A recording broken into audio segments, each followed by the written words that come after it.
গ্রাম্য ভাষায় একটি শব্দ আছে আর কি, চোরের চুরকুটা বুদ্ধি। গত 17ই মে জুম্মাপাড়া বাস টার্মিনাল নিয়ামতপুর উত্তর জুম্মাপাড়া জামে মসজিদের যে ইমাম সাহেবের মোটরসাইকেল যে চুরি হয়েছিল আর কি, চোর যে চুরি করে নিয়ে গেছে, মানে বাইসাইকেল রেখে মোটরসাইকেল নিয়ে যায়। তো এই বাইসাইকেলটিও কিন্তু চোর কিন্তু অন্য জায়গা থেকে চুরি করে নিয়ে আসছে। অর্থাৎ বস্তা ব্যবসায়ী আরমান ভাইয়ের বাসা থেকে চোর এই বাইসাইকেল চুরি করে নিয়ে আসে, ওনার ছেলের এবং ওনার চোর ওই দিনেই নিয়ে আসে। হয় না, অনেক কিছুই চুরি হয় ওই দিন। একটা বিষয় ওই যে বললাম যে চোরের চুরকুটা বুদ্ধি, এক জায়গা থেকে চুরি করে নিয়ে যে অন্য জায়গায় রেখে আবার অন্য জায়গার জিনিস চুরি করে নিয়ে চলে যায়। তো সেদিনকার ঘটনাটা আরমান ভাইয়ের বাসায় কি ঘটেছিল তার মুখে আমরা একটু শুনি, চলুন। জি, গত শনিবার রাত্রে আমার বাড়ি নতুন বাবুপাড়া মণ্ডল ভবনের পশ্চিম পাশের রাস্তাটাতে বা পুরাতন পোস্ট অফিসের পিছনে গত শনিবারে যখন বৃষ্টি হচ্ছিল, রাত্রে ঝড় তুফান হচ্ছিল, তো আমরা রাতের বেলা যেভাবে প্রত্যেক দিন দরজা টরজা বন্ধ করে তালা দিয়ে ঘুমাই, ওইভাবে ঘুমাইছি। কিন্তু ওই দিন রাত্রে ঘুমাইতেও আমার প্রায় 1টার দিকে আমি ঘুমাইছি। কিন্তু ওই দিন রাত্রে হঠাৎ চোর আসছে আমাদের ওই মহল্লায়। আমাদের বাসা থেকে, আমার বাসা থেকে 2টা সাইকেল গেটের তালা কাটে বাড়ি থেকে নিয়ে গেছে, আমার এবং আমার ছেলের।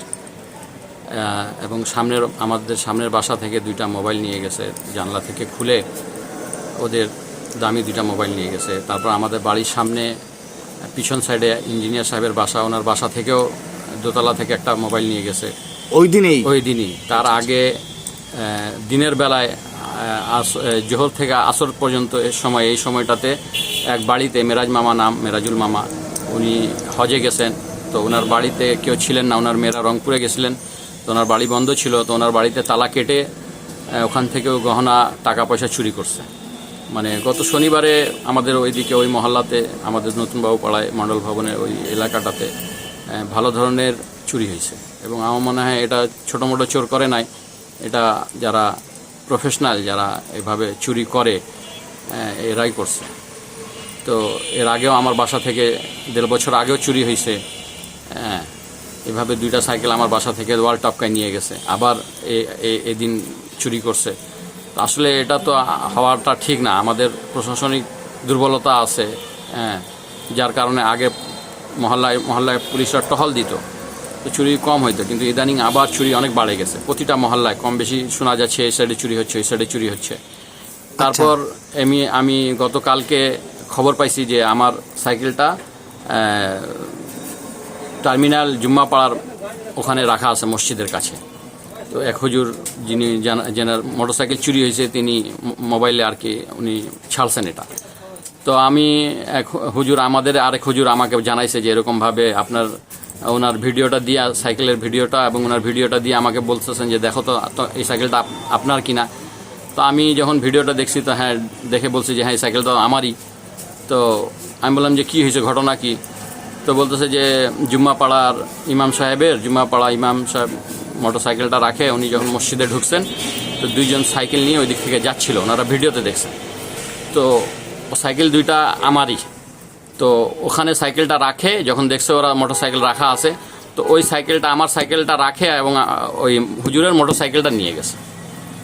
এটা যখন আমি কালকে আবার ওইখানে গেছি হুজুরের ওখানে, যে হুজুর কী ব্যাপার, তো দেখছি যে সাইকেলটা আমার রাখা আছে। হুজুরের কাছে শুনছি, তো হুজুর বলছে এরকম ঘটনা যে 2টা সাইকেল আসছে, তারা যখন আমি এরকমভাবে মসজিদের ভিতরে ঢুকছি, মোটরসাইকেলটা বাইরে রাখে গলির ভিতরে, তো ওরা এই সাইকেলটা রাখে, আমার মোটরসাইকেলটা নিয়ে গেছে।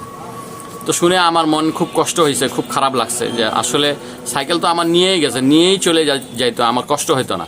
কিন্তু হুজুরের মোটরসাইকেলটা যখন শুনছি যে নিয়ে গেছে, এটা আমার জন্য খুব কষ্ট লাগছে। ওই বেচারার তো একটা দামি জিনিস এবং উনি খুব কষ্ট করে ওটা কিনছে, উনি বলতেছিলেন যে আমি ওটা খুব কষ্ট করে কিনছি। তো আমার খুব কষ্ট লাগছে যে এরা কোনো মানে ইমাম মসজিদও বুঝে না, ইমাম মসজিদও দেখে না, যারা একজন ইমাম সাহেবের মোটরসাইকেল, কমসে কম ওনারটা ছাড়ে দিই, যেটা নিয়ে গেছে নিয়ে যাই, ঝামেলায় শেষ। আমি তো ইতমিনান হয়ে গেছি যে আমার সাইকেল চলে গেছে, এখন তো আমি সাইকেল কেনার জন্য প্রস্তুতি নিচ্ছি। সাইকেল দুটো, একটা আমার বেটার। আমার বেটা জামিয়া আরবিয়া মাদ্রাসায় পড়ে, হ্যাঁ জামিয়া আরবিয়া মাদ্রাসায় পড়ে, তো প্রত্যেকদিন সাইকেল নিয়ে যাতায়াত করে। তো সাইকেল না হওয়ার কারণে পেরেশানি হইতেছে আমার।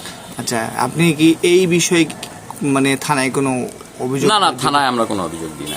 থানায় সামান্য অভিযোগ নিবে কি নিবে না, বা এটার জন্য না ওরা দিছে, যাদের সোনা চুরি হয়েছে এরা দিছে। অবশ্যই এগুলা মানে এগুলা তো প্রশাসনিক ব্যাপার না, এগুলা তো আমরা তো মানুষ তো প্রত্যেকটা বাসায় কম বেশি রাতের মধ্যে ঘুমায় যায়। এখন রাতে যদি চোর আসে এটা তো সবাই ধরতে পারবে না। এখন আমরা একটা করতেছি, মহল্লাবাসীরা ইনশাল্লাহ সামনে শুক্রবারে আমরা একটা করব, মিটিং করব, আল্লাহ চায় তো আমরা বিভিন্ন, এখন আমাদের ওই রাস্তাতে সিসি ক্যামেরাও ছিল না, এখন সিসি ক্যামেরা লাগাইতেছে। ইনশাল্লাহ আমিও সিসি ক্যামেরা লাগাবো, রাস্তাতে সিসি ক্যামেরা লাগাবো। তারপর আমরা নাইট গার্ড রাখার একটা ফিকির করতেছি, যেহেতু এটা ঘন ঘন হইতেছে, কখন কার বাসায় চুরি হয়, আর এটা একটা তো ঝামেলা পেরেশানির জিনিস না।